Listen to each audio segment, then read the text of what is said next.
Hello my dear friends, welcome to Suman education TV. నేను మీ కర్ణాటి అశోక్ చక్రవర్తి. మనము conversation చూద్దాము. హ్యాడ్తో స్ట్రక్చర్స్ చూసాం, సెంటెన్సెస్ చూసాం. అంటే ఎగ్జాంపుల్స్ చూసిన తర్వాత ఏంటంటే మనము తర్వాత కాన్వర్జేషన్ చూస్తే ఈజీ ప్రాక్టీస్ అవుతుంది. ఏంటంటే ఇక్కడ ఈ పొజిషన్స్ గురించి రాసేటప్పుడు ఒక్క పొజిషన్ మాత్రమే, పొజిషన్ గుర్తుపెట్టుకోండి. సిచ్యువేషన్ ఒక పొజిషన్ మాత్రమే. ఇన్ హ్యావ్ ఫామ్ 3 సిచ్యువేషన్స్లో సెకండ్ సిచ్యువేషన్ ఏదైతే ఉంటుందో పొజిషన్స్, ఈ పొజిషన్స్లో మాత్రమే మనకు 1 positive, 2 types of negatives and 2 types of questions ఉంటాయి. ఇక వేరే దగ్గర ఎక్కడ కూడా ఉండవు. అది గుర్తుపెట్టుకోండి. అండ్ అందుకనే ఇక్కడ ప్రాక్టీస్ చేసేటప్పుడు when you are practising this second situation have form practice చేస్తున్నప్పుడు మీరు ఏం చేయాలంటే ఎక్కువగా మీరు మైండ్కి వర్క్ ఇవ్వాలి. If you have seen here 1 question, ఆ క్వశ్చన్ని మీరు చూసారు అంటే we have 2 types of questions. మనకు టైప్ 1 క్వశ్చన్ ఉందనుకోండి, టైప్ 2లోకి చేయాలి. టైప్ 2లోకి ఉందండి, టైప్ 2 క్వశ్చన్ అంటే టైప్ 1లోకి చేయాలి. అప్పుడైతేనే బాగా ప్రాక్టీస్ అవుతుంది. ఇక్కడ కాన్వర్జేషన్ చూడండి. 4 బి సెంటెన్సెస్ ఉన్నాయి, 4 ఏ సెంటెన్సెస్ ఉన్నాయి. ఇక్కడ ఏం అడుగుతున్నాడు, బి ఏం అడుగుతున్నాడు చెప్పండి. బి ఏం చెప్తున్నాడు. Did you have free time last Sunday అన్నా. లాస్ట్ సండే నేను అన్నాను ఏంటంటే ఎప్పుడు కూడా పాస్ట్ ఇండికేటర్స్ ఉండాలి. పాస్ట్ టెన్స్ మాట్లాడుతున్నాడు. When you are talking about past tense you have to use past indicators. When you are talking about future tense you have to use future indicators. But when you are talking about your present tense మాట్లాడుతున్నప్పుడు మాత్రం you need not use present indicators because present tense is always present tense. Present tense is already present tense. అక్కడ మీరు present టెన్సే use చేస్తున్నారు కాబట్టి ఇక మీరు indicators use చేయాల్సిన అవసరం లేదు. ఇప్పుడు ఇక్కడ చూడండి, ప్రతి దగ్గర కూడా మీకు పాస్ట్ ఇండికేటర్ ఉంటుంది. ఫ్యూచర్ సెంటెన్స్ రాసినా కూడా మనకు ఫ్యూచర్ ఇండికేటర్ ఉంటుంది. యూజ్ చేయకపోతే ఏమవుతుందంటే, యూజ్ చేయకపోతే ఏం కాదు, తప్పేమి కాదు, బట్ ఇన్కంప్లీట్ సెంటెన్స్ అవుతుంది. ఇప్పుడు చూడండి, did you have free time అన్నాను. Did you have free time అంటే నీకు ఫ్రీ టైం ఉండేనా అన్నాము. ఎప్పుడు ఉండేనా? నిన్ననా, మొన్ననా, లేకపోతే పోయిన సంవత్సరం, పోయిన నెల?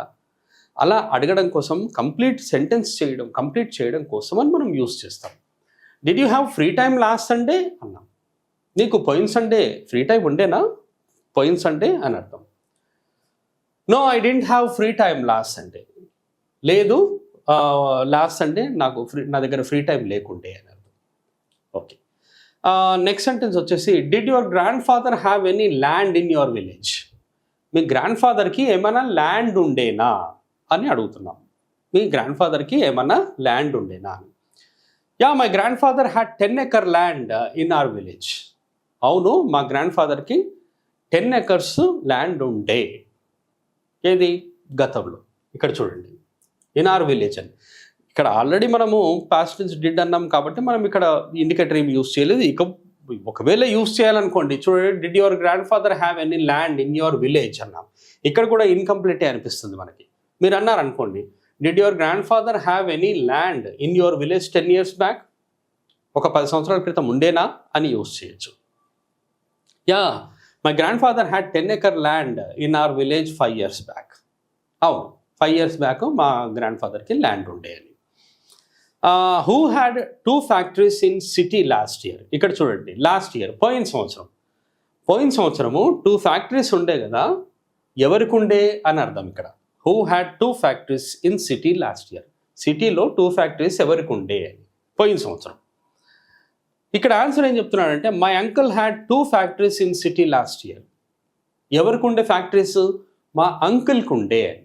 My uncle had 2 factories in city last year. పోయిన సంవత్సరము మా అంకుల్కి 2 factories ఉండే సిటీలో అని అర్థం. నెక్స్ట్ వచ్చింది చూడండి, how many houses did you have in the past. మీకు గతంలో ఎన్ని ఇళ్ళు ఉండే అని అర్థం. అంటే సొంత ఇళ్ళు అనుకుందాం. మీకు గతంలో ఎన్ని సొంత ఇళ్ళు ఉండే. We had 4 houses in the past.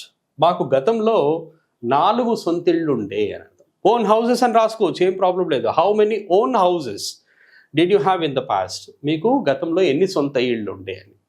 We had 4 own houses in the past. ఆ విధంగా వస్తుంది. సో ఇక్కడ ఫస్ట్ సెంటెన్స్ ఏంటో చూడండి. ఇక్కడ did you have free time last Sunday అన్నాం. ఇక్కడ వచ్చింది చూడండి, did and always.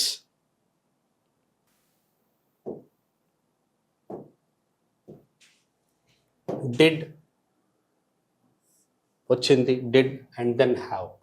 Do does did వస్తే మనకు హ్యావే వస్తుంది, డిడ్ వచ్చింది, have. Then next sentence negative sentence చూడండి, డింట్ హ్యావ్. ఇక్కడ హ్యాడ్ అనేది ఓన్లీ పాజిటివ్ సెంటెన్స్లోనే ఉంటుంది చూడండి.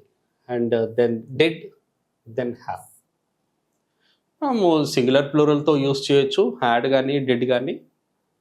కాబట్టి ఇక్కడ మనం అయితే అన్ని సింగులర్సే రాసామనుకోండి, ఇప్పుడు మనం ప్లూరల్ కూడా రాయొచ్చు. And my grandfather had అన్నాం, ఓన్లీ పాజిటివ్ సెంటెన్స్లో మాత్రమే హ్యాడ్ వస్తుంది. క్వశ్చన్స్లో కూడా రాయొచ్చు, కానీ టైప్ 2 అన్నాను. టైప్ 2 మనం ఎక్కువగా యూజ్ చేయం. రైట్. హూ హ్యాడ్ 2 ఫ్యాక్టరీస్ అన్నాను. This is considered to be subject. Who అనేది సబ్జెక్ట్గా కన్సిడర్ చేస్తాము. అండ్ నెక్స్ట్ సెంటెన్స్ వచ్చేసి మై అంకుల్ హ్యాడ్ 2 ఫ్యాక్టరీస్ అన్నాం. మై అంకుల్ హ్యాడ్, ఇది positive sentence. How many houses did you have అన్నాం చూడండి. డిడ్ వచ్చింది, మళ్ళీ హ్యావ్ వచ్చింది. Then last one had, we had 4 houses. అలాగే ఇప్పుడు మనము ఫస్ట్ నుండి చూస్తే ఏంటి అంటే అది ఏ సెంటెన్స్ అనేది ఒకసారి చూద్దాం. అది did you have free time last Sunday. What is this sentence my dear? This sentence is HV question. ఇది HV question. I didn't have free time last Sunday అన్నాం. What is this sentence? This sentence is negative sentence. Did your grandfather have any land in your village? Anna. What is this sentence? This is HV question. HV question. Yeah, my grandfather had 10-acre land in our village.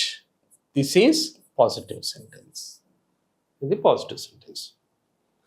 Who had 2 factories in city last year? Anna. This is WH question. Who వచ్చింది చూడండి, who. And who వస్తే మనకు subject రాదన్నాను. Who అనేది ఎవరు అని అడుగుతాం కాబట్టి who is considered to be subject. My uncle had 2 factories అన్నాం, కానీ హూ అనేది WH వర్డ్ కాబట్టి మనం WH క్వశ్చన్ లాగానే అది రాయాల్సి వస్తుంది. My uncle had, this is positive sentence. Next చూడండి, how many houses did you have in the past. How many అనే వర్డ్ వచ్చేసి WH వర్డ్, అలాగే WH question అని రాయాలి. And we had 4 houses in the past. We had 4 houses in the past. Positive sentence. మనం ఎలా practice చేయాలి నేను మీకు ఆల్రెడీ చెప్పాను. ఎక్కడైనా if you have seen one negative sentence, ఆ నెగిటివ్ సెంటెన్స్ చూస్తే టైప్ 1 టైప్ 2 ఉంది కాబట్టి నేను ఆల్రెడీ చెప్పాను మీకు టైప్ 1 నెగిటివ్ ఇందులోనే ఉంది కాన్వర్జేషన్లో. మీరు టైప్ 2లోకి చేంజ్ చేయాలి. టైప్ 2 ఉంది, టైప్ 1లోకి చేంజ్ చేయాలి. ఇప్పుడు చూడండి, did you have free time last Sunday అన్నాం. హ్యాడ్ యూ ఫ్రీ టైమ్ అవుతుంది ఈ sentence. Had you free time last Sunday.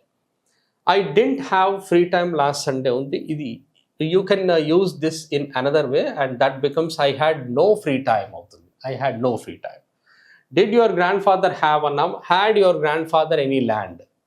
Then my grandfather had, positive is only 1. Who had, then WH question. This is positive లాగానే use చేస్తాం. ఇది subject కాబట్టి. Who had factories అన్నాం. Right. My uncle had factories. This is positive sentence. And how many houses did you have అన్నాం. How many houses had you in the past అన్నాం. We had, this 4th sentence. Okay, ఇది we had positive sentence. ఈ who had 2 factories in city అన్నాము. ఈ సెంటెన్స్ని ఇంకో రకంగా కూడా రాయొచ్చు. ఎలాగంటే హూ డిడ్ హ్యావ్ అని రాయొచ్చు. హూ డిడ్ హ్యావ్, చూడండి, did have. Who did have 2 factories in city. ఆ సెంటెన్స్ కూడా కరెక్టే, ఇలాగే యూజ్ చేయాలని ఏమీ లేదు. I hope you have understood this my dear friends. Conversation with had, అలాగే పొజిషన్స్లో యూజ్ చేస్తున్నాము. Past tense. ఇది కాన్వర్జేషన్ని బాగా ప్రాక్టీస్ చేస్తే మీకు ఎక్కువగా అంటే ఈ కాన్వర్జేషన్స్ ప్రాక్టీస్ చేస్తేనే ఇంగ్లీష్ ఈజీగా వస్తుంది అనమాట. ఒకసారి చదివి చూడండి ఎలా. Did you have any free time last Sunday? No, I didn't have free time last Sunday. ఆ విధంగా ప్రాక్టీస్ చేయాలి. I hope you have understood, my dear friends. Thank you very much. Have a nice time and have a nice learning.